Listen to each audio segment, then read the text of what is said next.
Video on कर लीजिए सभी लोग।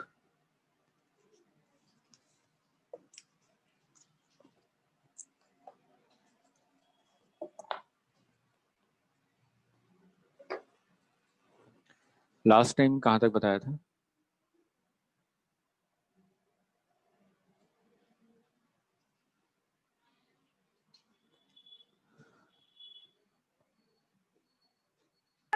ऑब्लिक कोलिजन हो गया था सर।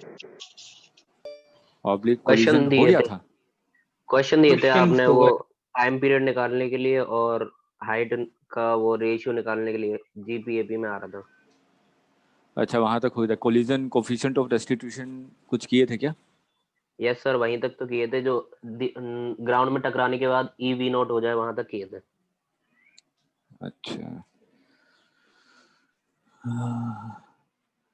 रेंज बता दिया था, ये बता दिया था। चलिए।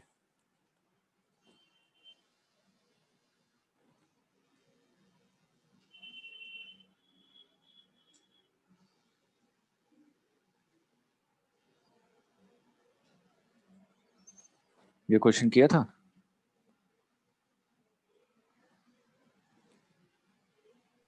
नहीं सर। ठीक है।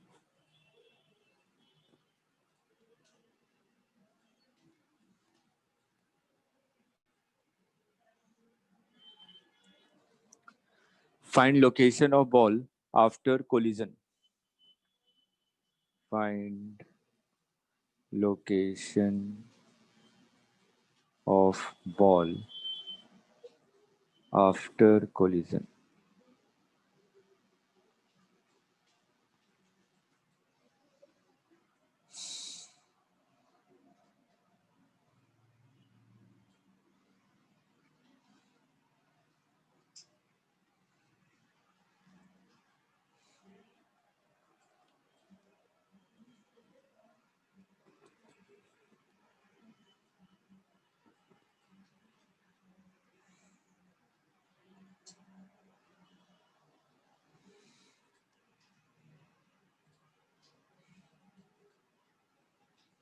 मंडे को टेस्ट है आप लोगों का?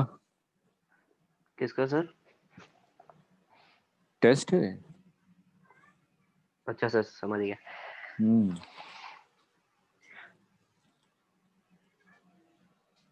Sir 50 metre. नहीं,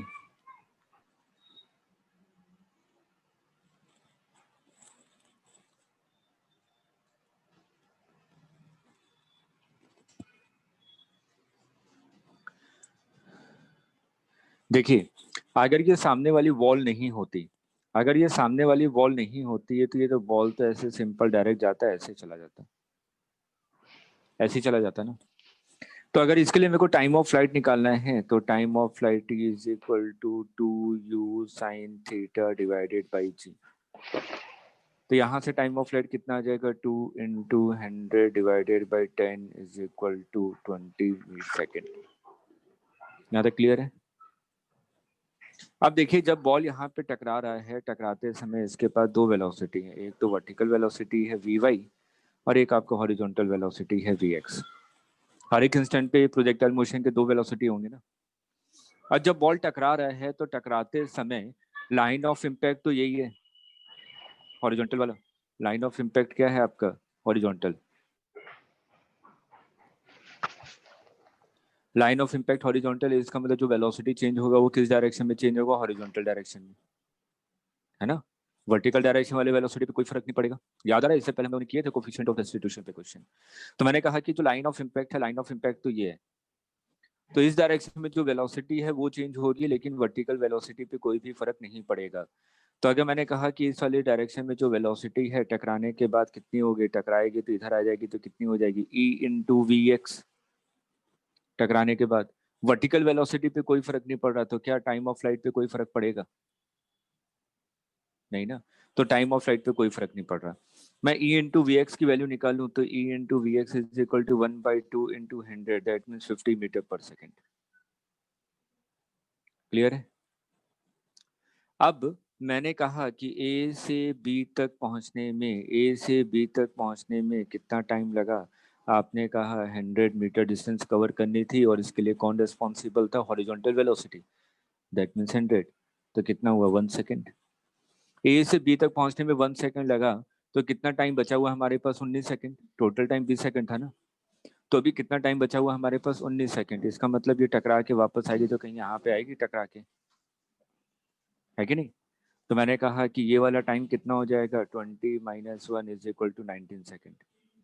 अब इसको हॉरिजॉन्टल डिस्टेंस कवर कराने के लिए कौन रिस्पॉन्सिबल है? E into V X.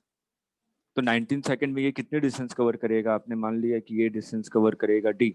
तो डी इज इक्वल टू क्या हो जाएगा? Speed into time. स्पीड कितना है आपका? 50 इंटू टाइम कितना है? 19। तो ये कितना आ जाएगा? 475।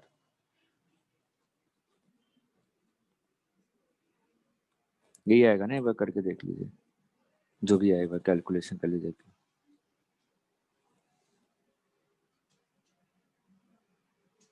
950 आ रहा है। आ गया समझ में? देखिए सिंपल सा क्वेश्चन था, नोट कर लिया। फिर अगला क्वेश्चन दो। चलिए नेक्स्ट क्वेश्चन पे आते हैं।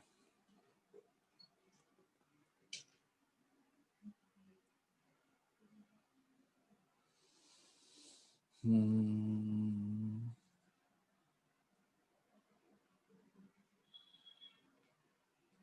हम्म,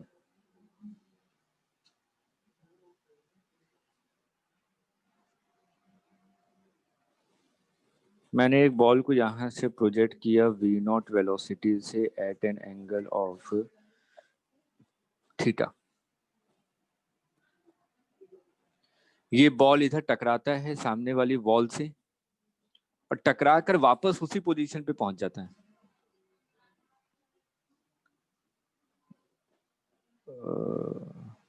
बॉल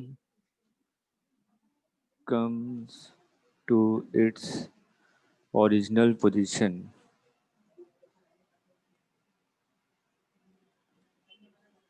after collision,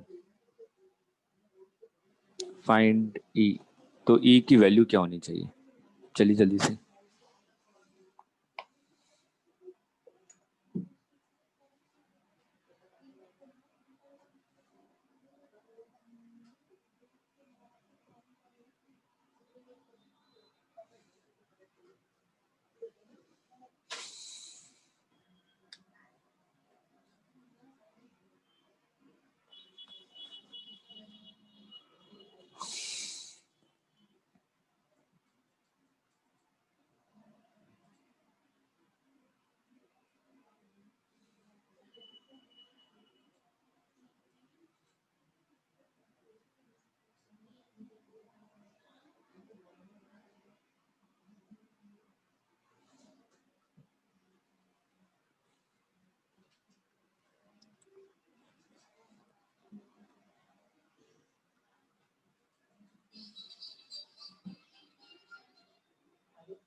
तुषार पढ़ने में ध्यान लगाइए।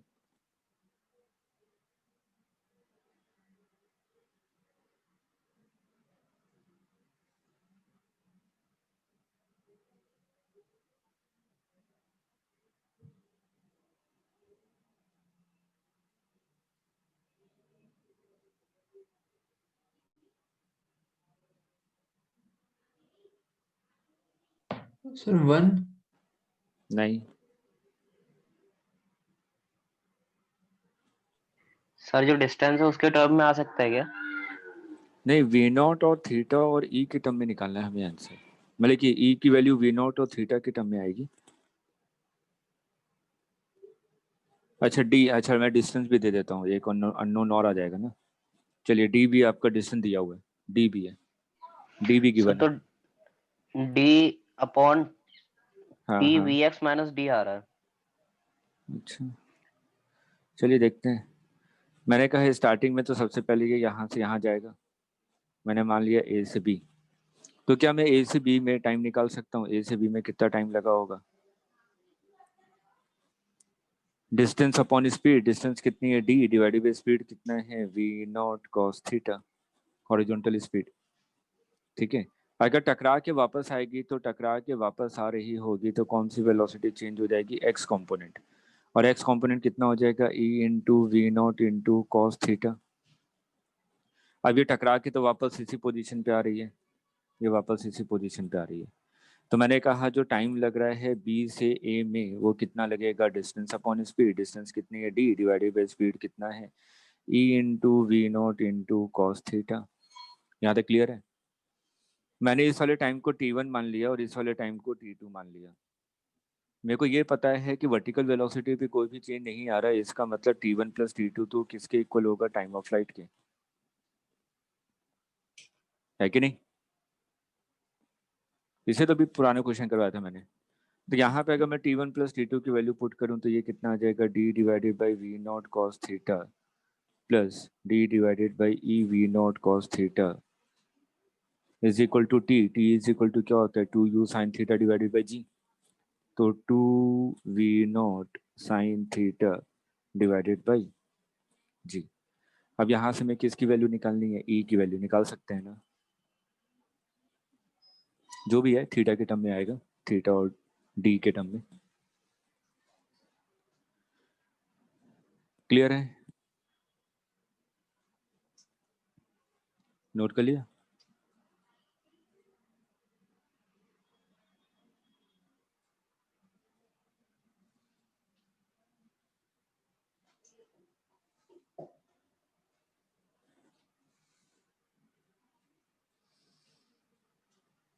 मैंने कहा कुछ ऐसा है, एक बॉल को यहाँ से आपने थ्रो किया, ये ऐसे गया, टकरा के आया ऐसे, फिर यहाँ से टकरा के आया ऐसे। ऐसा हो सकता है कि नहीं? मैंने कहा कि यहाँ पे ई है, यहाँ पे ई है, और ये मैंने कहा जिस पोजीशन पे टकरा रहा है ये क्या है? Top most point.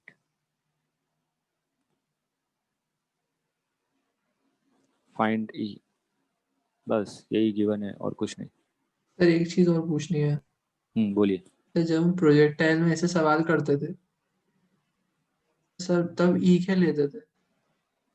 प्रोजेक्टाइल में कोलिजन का कहाँ क्वेश्चन कोई था? सर वो करते थे दीवार पे मार के सेम लेते थे कि प्रोजेक्टाइल ही फॉलो करेगा वो। कौन सा कौन सा?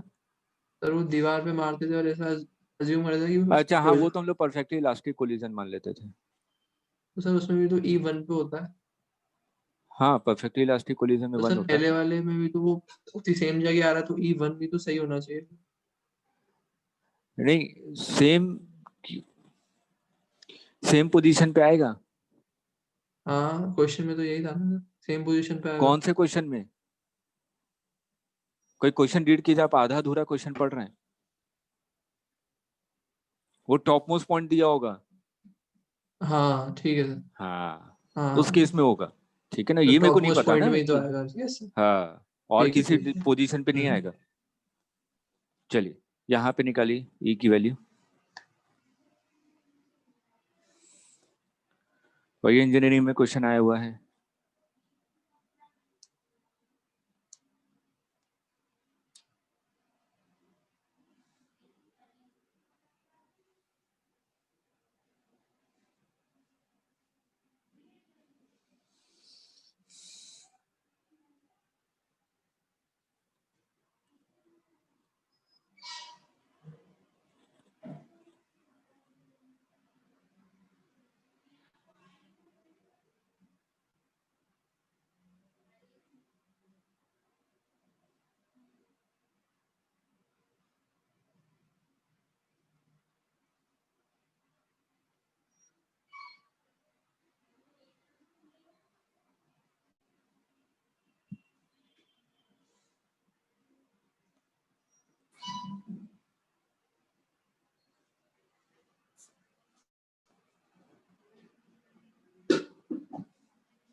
अकिल जी, उसको राज क्या नाम है, उसको मेरे पानी की बोतल मेरी लेते आएगा। उसी को बोल दीजिए ढूंढ के लेकर आएगा, कहाँ रखा हुआ है।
बताऊं कि हो रहा है? So 1/√2. नहीं। आखिरी इक्वेशन क्या बन रही है? सर यहाँ तो इक्वेशन नहीं बन रही सर, कोई सॉल्व हो रहा है बस ऐसे ही। अच्छा, क्या कैसे किया जरा बताइए, फिर देखूं क्या सही किया है कि नहीं। सर पहले तो हमने टॉप मोस्ट पॉइंट पे निकाला, जब दोनों का जो टाइम है वो सेम रहेगा, नीचे आने का और ऊपर जाने का इसका, हम्म। और इन दोनों के बीच की जो डिफरेंस है वो ये वाले जो प्रोजेक्टाइल है थर्ड वाला, उसकी जो रेंज हो जाएगी सर। हम्म। इन तीनों को निकाल दिया सर। लेकिन आंसर सही नहीं आ रहा, कहीं ना कहीं गड़बड़ किया है। अभी पता चल जाएगा कहाँ पे गड़बड़ किया है। चलिए देखिए, मैं यहाँ पे मेरे को कोई भी चीज गिवन नहीं है, बस एक ही चीज गिवन है कि टॉप मोस्ट पॉइंट है। ठीक है, अगर ये टॉप मोस्ट पॉइंट है, इसका मतलब ये जो डिस्टेंस होगी ये r/2 के इक्वल होगा ना, रेंज का आधा। तो मैं इसको भी थोड़ी देर के लिए डी मान लेता हूँ। ठीक, तो मेरे को रेंज का फॉर्मूला पता है, रेंज इज इक्वल टू क्या होता है, 2u(x)u(y) डिवाइडेड बाई जी। याद है, जनरल फॉर्मूला करवाया था। मैंने मान लिया कि जो पार्टिकल को जब आपने स्टार्टिंग में प्रोजेक्ट किया था तो इनिशियल वेलोसिटी x डायरेक्शन में u थी और इनिशियल वेलोसिटी y डायरेक्शन में v थी। आपने सपोज कर लिया। ठीक, तो मैं यहाँ पे अगर मैं देखूं तो रेंज जो आपने निकाला, तो अगर मैं d इज इक्वल टू लिखूंगा तो d इज इक्वल टू क्या हो जाएगा, r/2। r/2 करेंगे तो क्या आ जाएगा, u into v divided by g. इसको भी ऐसे रहने दीजिए, एक कंडीशन तो ये निकल के आई। सबसे पहले मान लिया कि यहाँ से यहाँ तक जाने में मेरे को जो टाइम लगा t1, यहाँ से यहाँ तक वापस ग्राउंड तक आने में टाइम लगा t2, और यहाँ से यहाँ तक वापस ओरिजिनल पोजीशन पे आने में टाइम लगा t3। तो जो t1 प्लस t2 है, ध्यान से सुनिएगा, t1 plus t2 time of flight के इक्वल होगा या t1 plus t2 plus t3 time of flight के इक्वल होगा।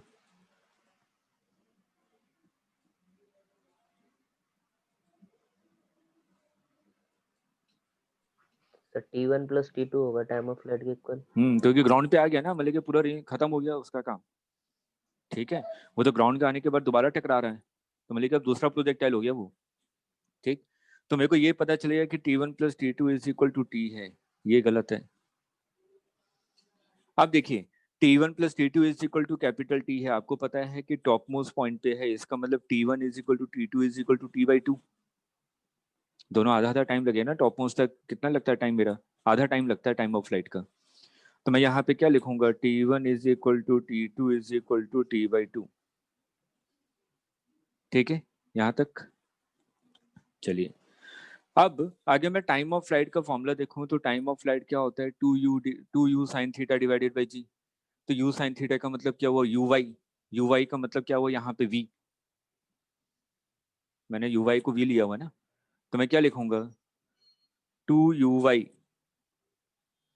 डिवाइडेड बाई जी। ये तो टाइम ऑफ फ्लाइट हो गया, डिवाइडेड बाई 2 करूंगा तो मेरे को क्या मिल जाएगा, v डिवाइडेड बाई जी। तो t1 is equal to t2 is equal to कितना हो गया, v बाई जी। ये मेरे को टाइम पता चल गया। अब देखिए, इस क्वेश्चन को ब्रेक कीजिए दो पार्ट में, आंसर आ जाएगा। मैं इस क्वेश्चन को कैसे ब्रेक कर रहा हूँ, मैंने कहा कि जब वर्टिकल वॉल से टकरा के ये जब नीचे आ रहा है, वर्टिकल वॉल से टकरा के ये नीचे आ रहा है, कौन सी वेलोसिटी पे फर्क पड़ेगा? हॉरिजॉन्टल वेलोसिटी पे। हॉरिजॉन्टल वेलोसिटी कितनी हो जाएगी? आपने कहा हॉरिजॉन्टल वेलोसिटी हो जाएगी E इंटू यू। क्लियर है ना?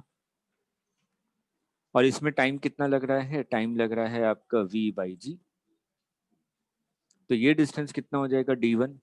D1 इज इक्वल टू कितना हो जाएगा? Speed into time, EUV divided by G. Clear है यहाँ तक? अब जब बॉल टकरा गया जमीन से, जब बॉल जमीन से टकरा गया तो बॉल तो ऐसे जा रही है ना टकरा के वापस। इस डिस्टेंस को आपने मान लिया D। अब जब बॉल टकरा के वापस ऐसे जाएगी, इसका मतलब इसकी हॉरिजॉन्टल स्पीड में तो कोई फर्क नहीं पड़ेगा। किस में फर्क पड़ेगा? वर्टिकल वाले पे। इस वाले केस में वर्टिकल वेलोसिटी कितनी हो जाएगी? E into V. और हॉरिजॉन्टल कितनी थी? E into you. हॉरिजॉन्टल यही था ना टकराने के बाद। अब मेरे को टाइम ऑफ फ्लाइट, अगर मैं यहाँ पे टाइम ऑफ फ्लाइट के बारे में बात करूँ, मेरे को तो डी निकालना है। D2 मान लीजिए, इसको D2 निकालना है। तो ये तो D2 क्या है? ये तो एक प्रोजेक्टाइल बन गया ना। प्रोजेक्टाइल बन गया तो फॉर्मूला क्या होता है? रेंज का 2UX/UY डिवाइडेड बाई जी। तो यहाँ पे क्या हो जाएगा? 2UX/UY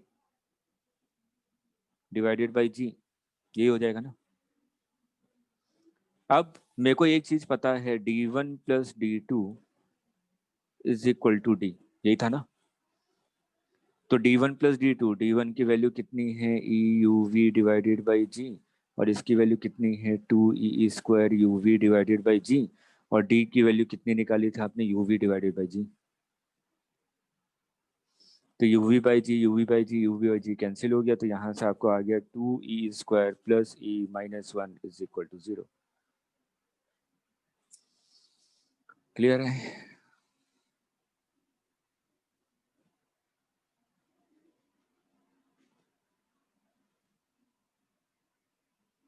आ गया समझ में?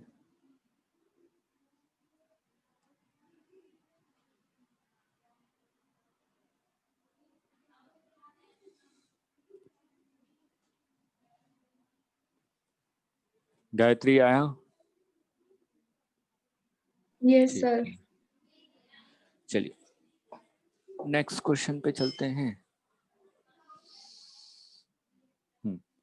थोड़े से वेज वाले क्वेश्चन कर लेते हैं कॉन्सेप्ट को क्लियर करने के लिए।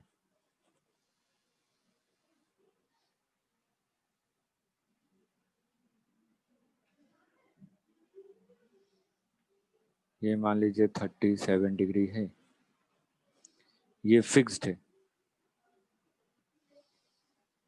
यहाँ से किसी बॉल को जो कि 1 kg का था, इसको आपने 10 मीटर की हाइट से ड्रॉप किया। ठीक है। और क्वेश्चन में दिया हुआ है कोफिशिएंट ऑफ रेस्टिट्यूशन इन दोनों के बीच में क्या है? E। After collision ball moves horizontally.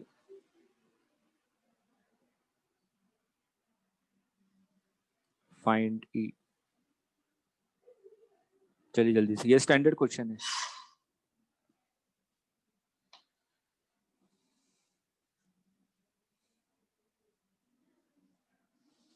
चलिए स्टैंडर्ड क्वेश्चन है, इसको थीटा ले लीजिए। 37 ही लेते हैं, थीटा ले लेते हैं।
Sir tan theta.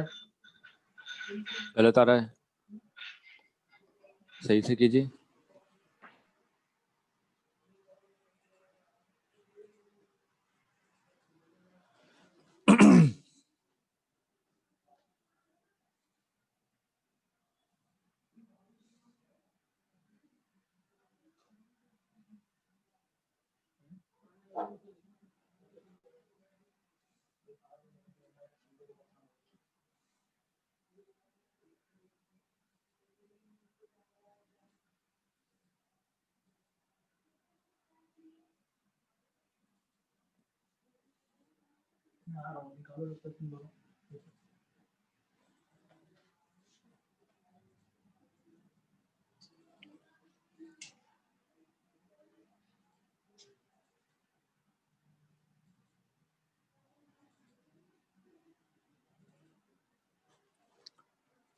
लग रहा बताना पड़ेगा मेरे को, इतने देर में आ जाना चाहिए था।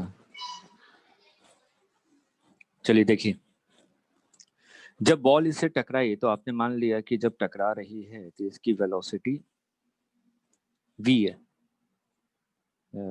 v नॉट मान लेता हूँ, v नॉट है, ठीक है, जब टकराई उस समय। अब लाइन ऑफ इम्पैक्ट तो ये है, आपको पता है कि जो वेलोसिटी चेंज होती है वो लाइन ऑफ इम्पैक्ट के डायरेक्शन में चेंज होती है, ठीक। अगर यहाँ पे वी नॉट के कंपोनेंट देखूं तो ये थीटा है, वी नॉट के इधर कंपोनेंट है वी नॉट कॉस थीटा, और वी नॉट का कंपोनेंट इधर है वी नॉट साइन थीटा। आपको रिजल्टेंट वेलोसिटी ये दिया है कि आफ्टर कोलिजन ये बॉल क्या है, ऐसे चली गई, ये तो दिया है क्वेश्चन में गिवन कि टकराने के बाद हॉरिजॉन्टल बॉल आपकी हॉरिजॉन्टली चली जाती है। अब अगर मैं यहाँ पे बात करूं टकराने के बाद जो वेलोसिटी, कौन सी वेलोसिटी पे फर्क पड़ेगा, जो कि लाइन ऑफ इम्पैक्ट के डायरेक्शन में होगा। इसका मतलब टकराने के बाद ये वेलोसिटी कितनी हो जाएगी, E into V naught into cos theta. मेरे को ये सोच के बताइएगा, along the surface velocity change होगी क्या? अलोंग द सरफेस नहीं होगी ना, क्योंकि लाइन ऑफ इम्पैक्ट के परपेंडिकुलर डायरेक्शन में है अलोंग द सरफेस। तो यहाँ पे ये एंगल थीटा है तो बेटा ये भी थीटा होगा। अगर मैं v का कंपोनेंट लूं, v का कंपोनेंट अलोंग द सरफेस क्या हो जाएगा, v cos थीटा, ठीक है। और इस डायरेक्शन में इनिशियल वेलोसिटी कितनी थी, v नॉट साइन थीटा। दोनों इक्वल होने चाहिए ना, क्योंकि अभी बताया कि अलोंग द सरफेस कोई भी वेलोसिटी चेंज नहीं होने वाली, ठीक। तो यहां से आपको पता चल गया कि जो v इज इक्वल टू क्या है, v नॉट टेन थीटा है, v is equal to v naught tan theta. अगर मेरे से v निकालने के लिए बोले तो मैं v भी निकाल सकता हूँ। v नॉट कितना होगा, under root two G H. अगर मैं ड्रॉप कर रहा हूँ तो किसी एच हाइट पे कितनी होती है speed, under root two G H. तो मेरे को v की वैल्यू भी पता चल गई। चलिए अब मैं इस डायग्राम को थोड़ा सा अलग से बना रहा हूँ, जो आपने ये डायग्राम बनाया था। ये आपका e into V naught cos theta है, इस डायरेक्शन में ये वैल्यू है वी नॉट साइन थीटा, और ये हॉरिजॉन्टल वेलोसिटी v है, ये एंगल आपका थीटा है। अगर मैं यहाँ से टेन थीटा लिखना चाहूँ तो टेन थीटा बेटा बताइए कितना हो जाएगा, tan theta is equal to perpendicular divided by base. Perpendicular कितना है, E we naught cos theta divided by base, base कितना है वी नॉट साइन थीटा। तो यहाँ से वी नॉट कैंसिल हो गया, ई इज इक्वल टू आ गया टेन स्क्वायर थीटा। क्लियर है? तुमने v की वैल्यू भी निकाल ली, अगर v की वैल्यू कोई मेरे से पूछता है तो, और मैंने e की वैल्यू भी निकाल ली। स्टैंडर्ड क्वेश्चन है, मैक्सिमम जनरल बुक में आपको मिल जाता है ये क्वेश्चन। उठ के कहा था, क्लियर है? ठीक है, नेक्स्ट क्वेश्चन पे आए, नोट कर लिया?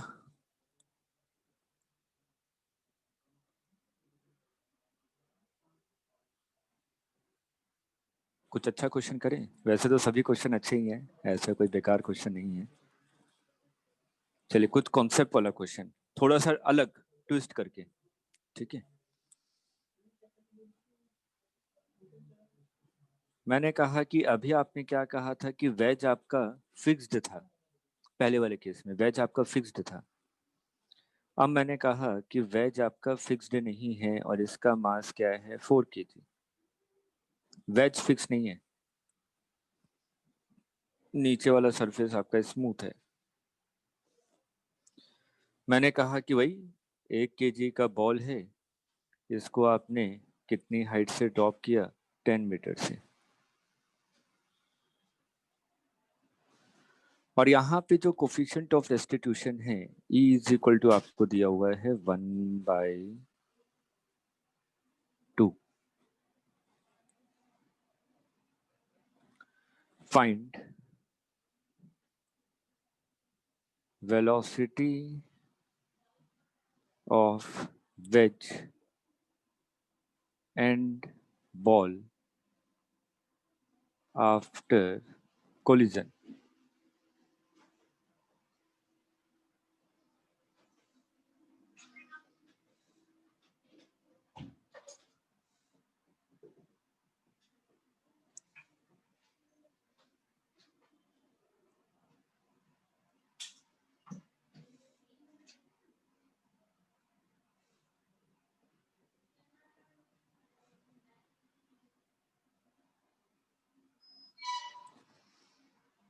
गलती मत कीजिएगा,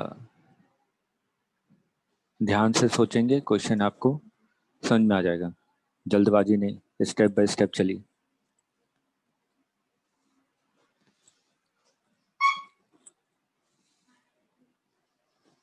पहला वाला क्वेश्चन इसलिए आसान था क्योंकि कोलिजन के बाद मेरे को ये पता था कि किस डायरेक्शन में जा रहा है, इसलिए वो क्वेश्चन आसान हो गया था। अब मेरे को यहाँ पे नहीं पता कि कोलिजन के बाद ये किस डायरेक्शन में जाएगा।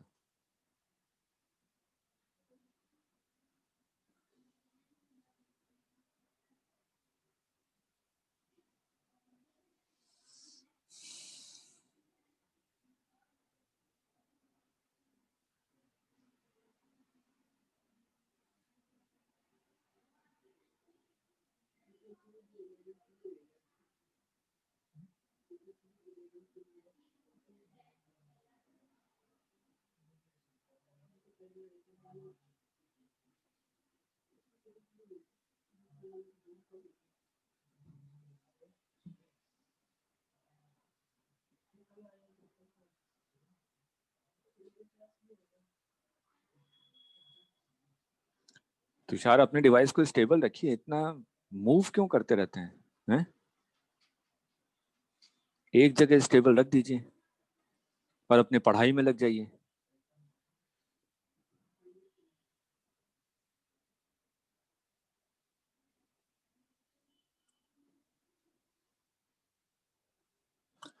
थोड़ा सा हिंट दे रहा हूँ, इस चीज का ध्यान में रखिएगा कि जब बॉडी मूव कर रही है तो मूव करने के लिए कौन रिस्पॉन्सिबल है? फोर्स। न्यूटन फर्स्ट लॉ यही कहता है कि जब तक मैं फोर्स प्रोवाइड नहीं करूंगा बॉडी मूव नहीं करेगी, वो अपने स्टेट को चेंज नहीं करेगा। तो आपको यहाँ पे दोनों का एफबीडी अलग अलग बनाइएगा, उसके बाद देखिएगा कि कौन किस डायरेक्शन मूव करेगा और किसके कारण मूव करेगा।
चलिए मैं ही बताता हूँ, क्योंकि और भी क्वेश्चन हो जाएंगे ना, ज्यादा टाइम नहीं दूंगा। देखिए आफ्टर कोलिजन के बारे में बात कर रहा हूँ। मैंने कहा कि बॉडी टकरा गई आफ्टर कोलिजन, ये जो वेज है ये किस डायरेक्शन में मूव करेगा? इस डायरेक्शन में। इसको आपने मान लिया v, इस डायरेक्शन मूव करे v वेलोसिटी से। जो आपका बॉल है, बॉल का मेरे को डायरेक्शन नहीं पता, इसलिए मैं क्या करूंगा, इसको एक वर्टिकल मान लूंगा और एक हॉरिजॉन्टल मान लूंगा। इन दोनों का रिजल्टेंट ही मेरे को बता देगा किस डायरेक्शन में मूव कर रहा है। मैंने कहा कि इसकी हॉरिजॉन्टल वेलोसिटी v1 है, वर्टिकल वेलोसिटी v2 है टकराने के बाद। ठीक है, अब ये बताइए किस डायरेक्शन में नेट फोर्स 0 है?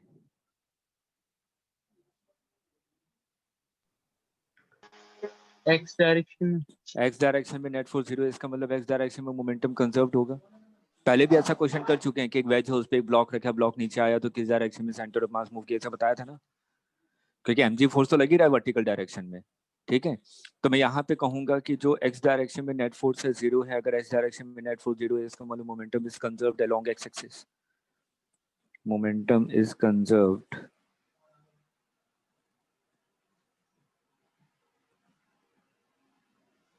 Along x axis. अगर x एक्सिस के अलोंग मोमेंटम कंजर्व्ड है तो मैं अभी थोड़ी देर के लिए इसको स्मॉल m चलिए 1 kg ले लेता हूँ। इनिशियल मोमेंटम इन x डायरेक्शन 0, कोई मोमेंटम नहीं था x डायरेक्शन में, तो फाइनल मोमेंटम इन x डायरेक्शन 4 kg वाला ब्लॉक लेफ्ट हैंड साइड में मूव करे, इसलिए -4 इंटू वी, राइट डायरेक्शन को प्लस माना है मैंने, +1 इंटू v1। ये क्लियर है? ठीक, चलिए अब हम लोग थोड़े से एफबीडी पे आते हैं। जैसे कि मैंने कहा जब बॉल टकराया, जब बॉल टकराएगा तो इस पे नॉर्मल लगेगा इस डायरेक्शन में, लाइन ऑफ इम्पैक्ट, और इस पे नॉर्मल लगेगा इस डायरेक्शन में, लाइन ऑफ इम्पैक्ट। ठीक,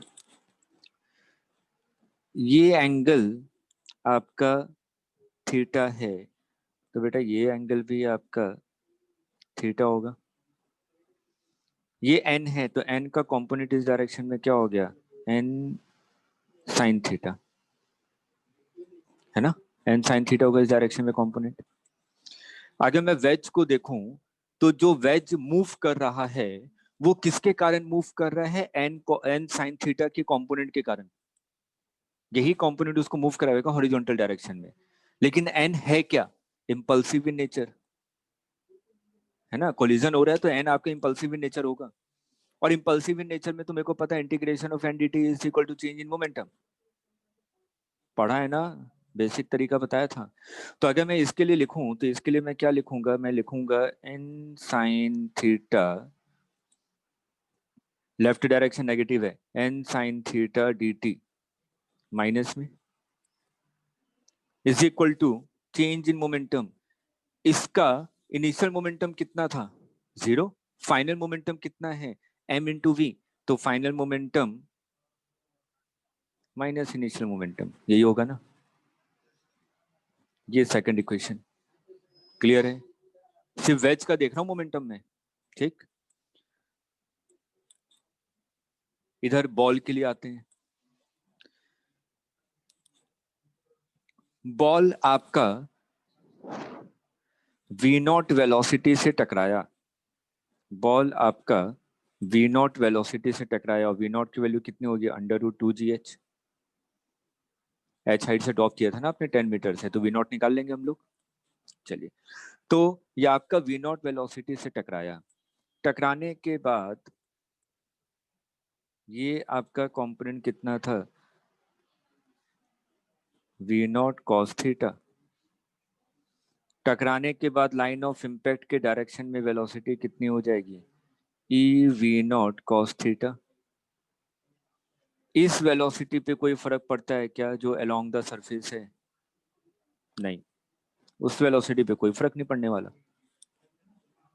नहीं आ रहा, नहीं आ रहा, बाउंस हो रहा है, नहीं ना। चलिए, तो मैं यहाँ पे अगर इसके लिए लिखूं तो इसके लिए क्या लिखूंगा, integration N D T is equal to change in momentum, line of, ये किस डायरेक्शन में इसको मूव करवा रहा है। अगर मैं एन डी टी के बारे में बात करूं तो मैं यहाँ पे इसको ले लेता हूँ थोड़ा सा और आसान करने के लिए, ये वाला कंपोनेंट, ये वाला कंपोनेंट क्या हो जाएगा, क्योंकि इस डायरेक्शन में मैंने v2 माना हुआ है। नहीं आ रहा समझ में, इस डायरेक्शन में v2 माना है ना, वर्टिकल में टकराने के बाद इसकी वेलोसिटी v2 हो गई है। ठीक, तो मैं यहाँ पे क्या लिखूंगा, ये कौन सा वेल हो जाएगा, n, ये थीटा है तो ये भी थीटा होगा, n cos theta.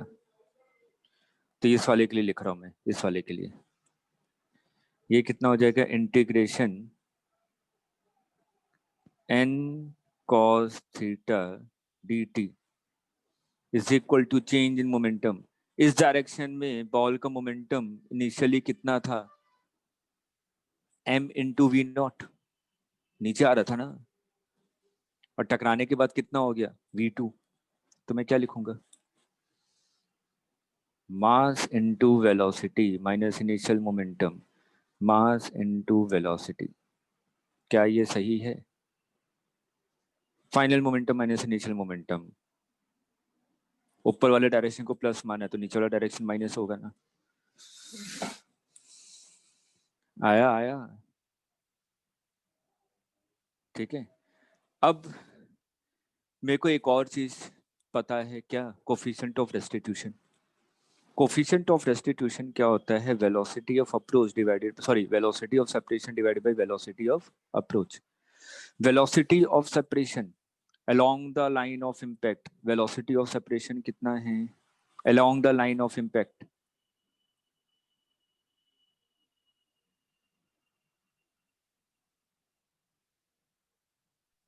v not E cos V theta naught cos minus, theta. Sir v not cos theta minus e v not cos theta. क्या क्या क्या क्या?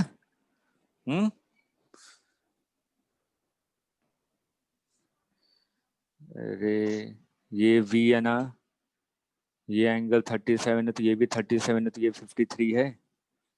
तो वेज का इस डायरेक्शन में वेलोसिटी कितना है, v cos 53 ना। तो velocity of separation along the line of impact कितना हो जाएगा,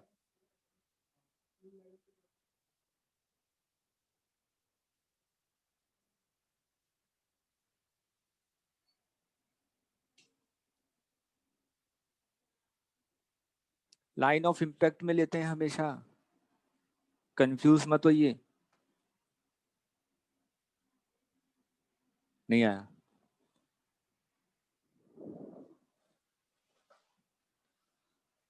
क्लियर है? या तो v1 v2 के टर्म में लिखना है, क्योंकि हम लोग v1 v2 ही लिख रहे हैं उस समय से। तो v1 v2 के टर्म में कितना हो जाएगा, जल्दी से बताइए, v1 v2 के टर्म में।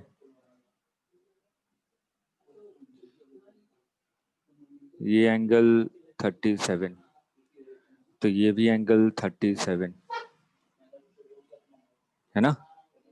तो कितना हो जाएगा, v2 cos 37 plus v1 sin 37। सही लिखा है ना, इस डायरेक्शन में component divided by velocity of approach, line of impact के डायरेक्शन में वेलोसिटी ऑफ अप्रोच क्या था, v नॉट cos थीटा। ये fourth equation, 4 unknown 4 equation. Concept को समझिए। अभी आपको लग रहा हो कि इतनी सारी चीजें सोचनी पड़ रही हैं, लेकिन अगर ध्यान से सोचेंगे तो आपको लगेगा कि नहीं, बहुत ज्यादा चीजें नहीं सोची, जो पढ़ा है उसी को बस अप्लाई किया है। मूव करना है तो फोर्स चाहिए, फोर्स यहाँ पे कैसे, इंपल्सिव, इंपल्सिव है तो मेरे को चेंजिंग मोमेंटम लिखना पड़ेगा, खत्म। नहीं आया? ठीक है, इसको नोट कीजिए, फिर अगले पे चलते हैं।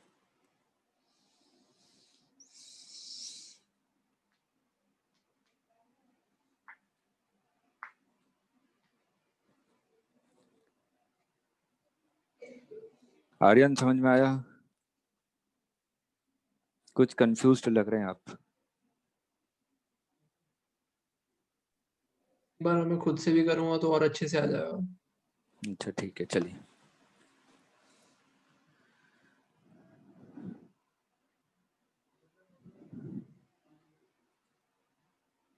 नोट कर लिया? सिर्फ कॉन्सेप्ट समझाने के लिए कॉन्सेप्ट समझा, मतलब कि एक न्यूमेरिकल ले रहा हूँ, एरोडोव का न्यूमेरिकल है।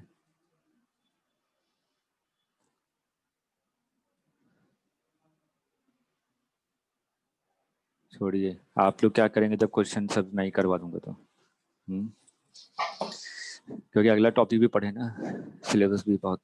मैं सिर्फ कॉन्सेप्ट बता देता हूँ, ध्यान दीजिएगा। सिर्फ आप लोग आंसर देंगे, मैं ऐसे पूछूंगा, ये मान लीजिए प्लैंक है, ठीक है, एक बॉल को आपने यहाँ से थ्रो किया v नॉट वेलोसिटी से at an angle of theta, ठीक, बॉल टकराया, बॉल टकराने के बाद जो भी कोफिशिएंट ऑफ रेस्टिट्यूशन मान लीजिए ये दिया हुआ था इन दोनों के बीच में, प्लैंक मूव करेगा क्या? यस और नो? करेगा तो क्यों करेगा, नहीं करेगा तो क्यों नहीं करेगा, और कब मूव करेगा अगर नहीं करता है तो? बस मेरे को कॉन्सेप्ट समझाइए, क्वेश्चन नहीं ले रहा मैं।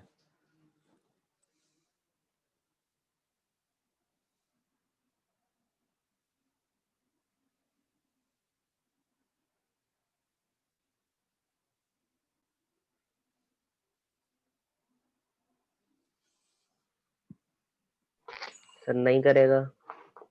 क्यों क्यों क्यों?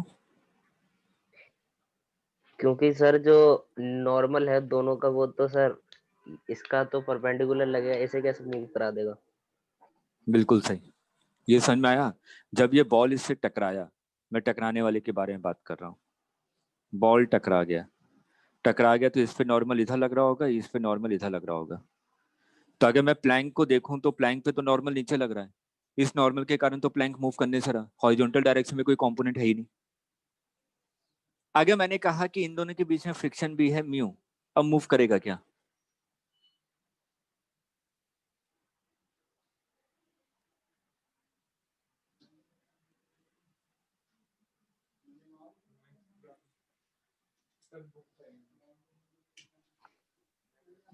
सर अभी भी कैसे कर जाएगा ये? अभी मैं बताऊंगा कैसे करेगा। चलिए, बॉल को देखिए, अगर मैं बॉल के बारे में बात करूं, जो बॉल टकराया तो टकराने के बाद इस बॉल के पास दो वेलोसिटी थी, एक हॉरिजॉन्टल और एक वर्टिकल, ठीक है। मैंने कहा कि टकराने के बाद बॉल की इस डायरेक्शन में वेलोसिटी हो गई E into V Y, vertical वाला चेंज हो जाएगा ना कोफिशिएंट ऑफ रेस्टिट्यूशन के कारण, लेकिन हॉरिजॉन्टल वाला तो चेंज नहीं होगा, वो तो ही रहेगा, ठीक है। लाइन ऑफ इम्पैक्ट के डायरेक्शन में वेलोसिटी चेंज होती है। अब मैं सिर्फ और सिर्फ बॉल को देख रहा हूँ, मैंने कहा कि बॉल तो प्लैंक के रेस्पेक्ट में आगे जा रहा है, अगर बॉल प्लैंक के रेस्पेक्ट में आगे जा रहा है तो जो प्लैंक है इस पे फ्रिक्शन कहाँ लगाएगा, पीछे, म्यू इंटू एन, ये लगाएगा ना फ्रिक्शन। अगर इस पे बॉल पे फ्रिक्शन पीछे लग रहा है तो प्लैंक पे फ्रिक्शन कहाँ लगेगा, आगे। हमेशा एक्शन रिएक्शन पेयर बनाता है, ठीक है। अब प्लैंक मूव करेगा, किसके कारण मूव करेगा, फ्रिक्शन के कारण। अब सोचने वाली बात, अगर प्लैंक मूव किया तो मैंने कहा कि इसकी वेलोसिटी मान लीजिए v डैश हो गई आफ्टर कोलिजन, ठीक है। ये जो नॉर्मल है, नॉर्मल का नेचर कैसा है, इम्पल्सिव कि नॉन इम्पल्सिव,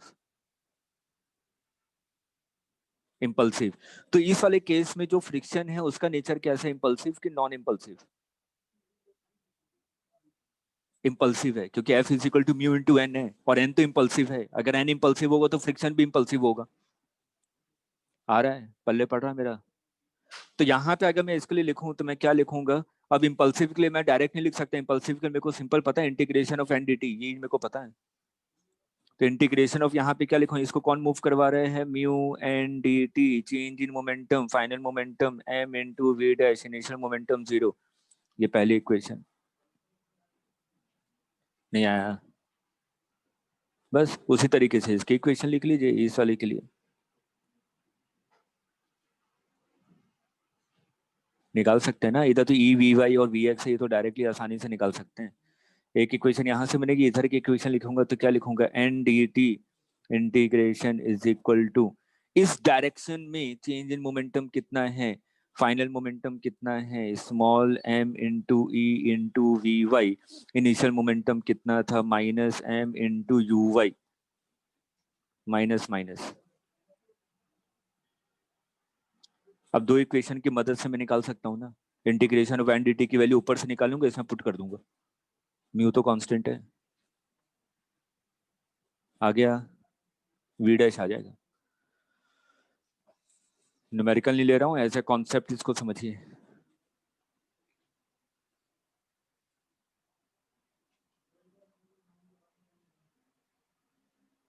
आर्यन आ गया,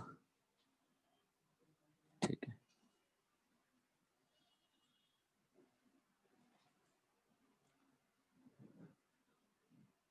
बाउंस तो नहीं हो रहा ना?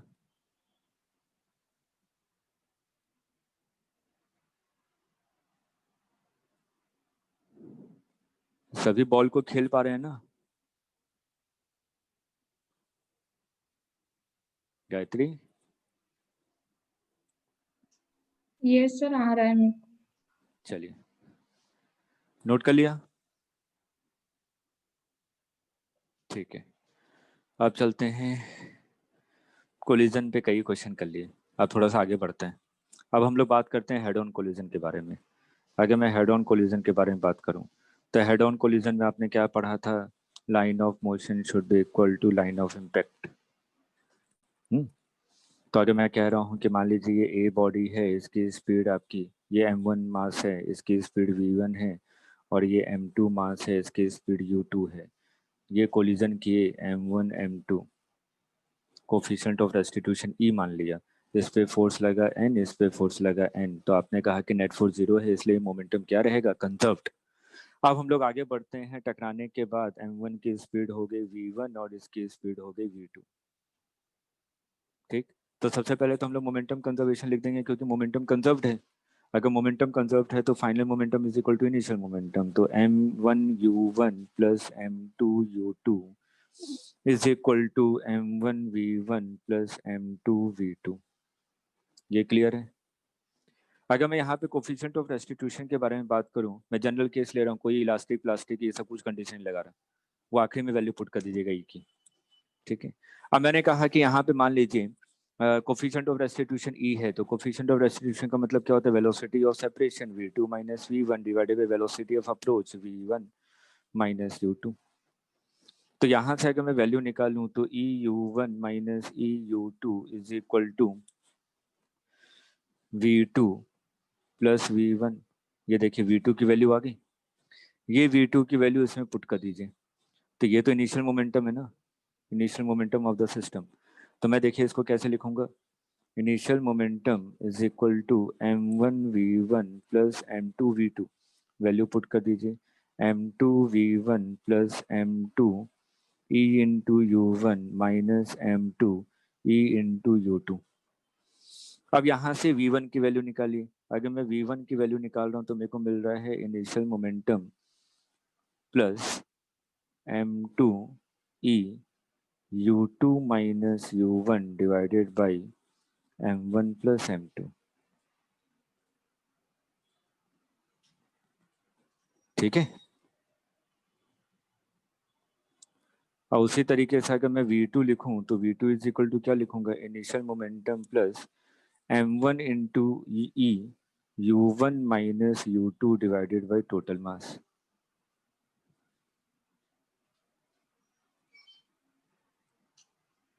क्लियर है? तो ये जनरल फॉर्मूला है, इसको याद रखिए हेड ऑन कोलिजन में, और इसको ऑब्लिक कोलिजन में भी यूज करेंगे along the line of impact. ठीक है, सिर्फ 2 ही क्वेश्चन करवाऊंगा, ज्यादा टेंशन लेने की आवश्यकता नहीं है। क्लियर है ये? आप फटाफट एक क्वेश्चन मेरे को करके दिखा दीजिए, थोड़ा सा भरोसा मेरे को हो जाए आप लोगों पे। मैंने कहा कि एक आपका मास है 4 kg का, ये इस डायरेक्शन में जा रहा है 10 मीटर पर सेकंड से। कोफिशिएंट ऑफ रेस्टिट्यूशन 1/2 दिया हुआ है। दूसरा बॉडी है 2 kg का, ये इस डायरेक्शन में जा रहा है 5 मीटर पर सेकंड से। तो आपसे पूछा गया find speed of each ball after collision.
10 और 5/2। हो सकता है। डायरेक्शन का बेटा ध्यान रखिएगा, डायरेक्शन का बस सिर्फ डायरेक्शन ही है इसमें। मैं किसी एक डायरेक्शन को पॉजिटिव मान लेता हूँ, ठीक है। तो अगर मैंने राइट डायरेक्शन को पॉजिटिव माना है, ठीक, तो इनिशियल मोमेंटम क्या लिखूंगा, 4 × 10 - 2 × 10, सॉरी 2 × 5। u1 की वैल्यू क्या लूंगा, +10, और u2 की वैल्यू क्या लूंगा, -5, ठीक है। इनिशियल मोमेंटम वगैरह सब कुछ लिख दिया। अब v1 v2 निकाल सकते हैं ना, डायरेक्ट फॉर्मूले में पुट कर दीजिए। मैंने साइन लिख दिया बस।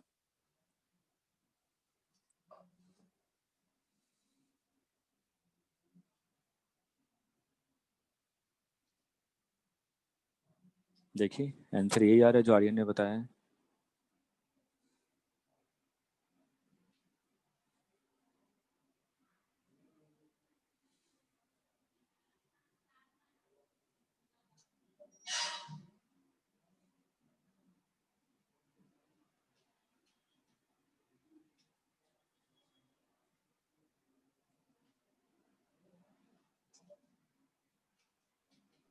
मेरा तो गलत होना चाहिए, मेरा तो दोनों पॉजिटिव आ रहा है।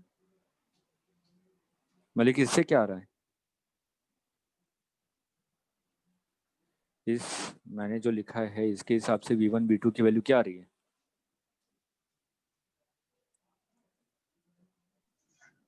सर v1 की वैल्यू आ रही है 5/2 और v2 की वैल्यू आ रही है 10। यही आ रही है सर, हाँ 5/2 and 10। हाँ तो ठीक है। दोनों पॉजिटिव हो सकती हैं फिर। हाँ क्यों नहीं हो सकता, टकराने के बाद दोनों राइट डायरेक्शन मूव करने लगे, मास भी है ना। हाँ ठीक है। चलिए अब इसमें सेकंड केस में आते हैं। जैसे कि मैंने कहा एक बड़ा मास है कैपिटल M, ये इस डायरेक्शन में जा रहा है v0 स्पीड से। एक दूसरा मास है स्मॉल m जो कि रेस्ट पे है। Find velocity of each block after collision. Perfectly elastic collision है, E = 1। और जो कैपिटल M है is very very large in comparison to small m। Please थोड़ा जल्दी से करके निकालिएगा।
सर v1 की value v0 m + 1 upon capital M बेटा + स्मॉल m। कंडीशन दी हुई है, बेटा कंडीशन दी है, कैपिटल M इज ओहो। Very very large in comparison to small m।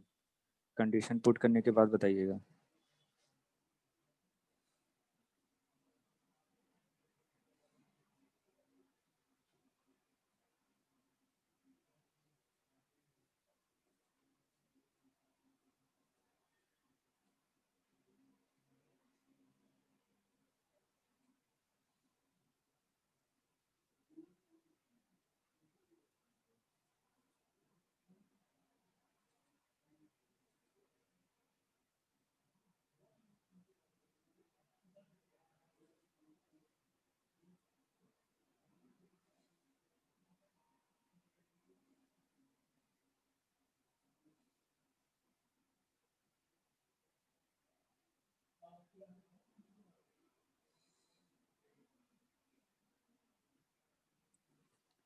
आया।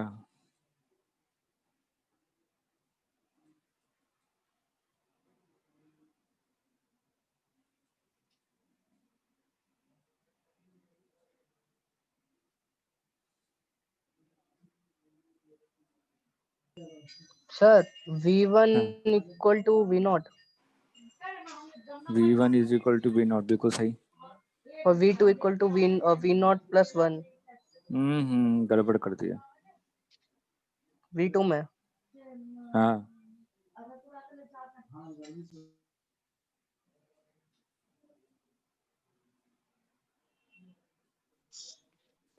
सर कैसे?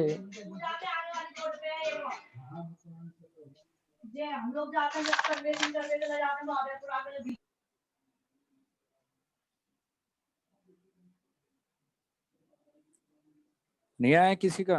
बेटा ये नीट का क्वेश्चन है जो आप लोग कर रहे हैं, और नीट वालों ने फटाफट आंसर दिया था ये। मेरे को याद आया तो मैंने करवा दी, बोले कि आप लोग तो कर देंगे, बाएं हाथ का खेल आपके लिए। Sir V2 to V0। हाँ बिल्कुल सही। V2 to yes sir, V0 मेरा आ भी आ रहा गया। है। हाँ यस सर, आ गया। वो मैंने बाहर निकाल के वो कर लिया था कुछ। मैं इसको बताऊंगा नहीं, इस चीज़ का ध्यान रखिएगा, आप लोग कर सकते हैं, फॉर्मूला आपके पास है, कर लेंगे ना। अब बस capital M is very very large in comparison to small m, इस चीज़ का ध्यान रखिएगा, क्वेश्चन हो गया। सर हो गया पूरा। ठीक है, सर एक तो चीज और पूछनी थी। नेक्स्ट पूछिए पूछिए सर इस पूछिए। वाली जब सर इलास्टिक कोलिजन होता है तो सर एनर्जी भी तो कंजर्व करते हैं। तो मेरा तो वैसे ही आ जाएगा, कंडीशन ही वो दी हुई नहीं है। सर नहीं, मैं हाँ हाँ वैसे बिल्कुल सही है, पूछ रहा हूँ बिल्कुल बस। सही है, बिल्कुल सही है, एनर्जी कंजर्व होती है। आ जाएगा ना सबका? ठीक है, तो हमारा ये हो गया ऑब्लिक कोलिजन पे। नेक्स्ट टाइम पे क्वेश्चन करेंगे, ये कोलिजन पार्ट खत्म, उसके बाद स्टार्ट करूंगा मोमेंट ऑफ इनर्शिया। तो नेक्स्ट क्लास आपकी ट्यूसडे को होगी, मंडे को टेस्ट है। सर बाकी सब्जेक्ट्स का भी है? पूरा सबका टेस्ट है, अरे जैसे मेंस का पेपर आप लोग देते हैं वैसे टेस्ट है। ठीक है सर। सर एक बार हाँ। सिलेबस डलवा दीजिएगा मैथ और केमिस्ट्री का भी। मैथ्स और केमिस्ट्री का मेरा सिलेबस कभी मत पूछिएगा, जहाँ तक हो गया वहाँ तक आएगा। हाँ सर, मैं नहीं पूछा था तो। नहीं ठीक है, मैं अभी केमिस्ट्री वाले सर से और मैथ्स वाले सर से बोल देता हूँ, डाल देंगे ग्रुप में। ठीक। ठीक है, चलिए, okay, bye bye. Thank you sir. Thank welcome welcome welcome Thank you, sir. Welcome.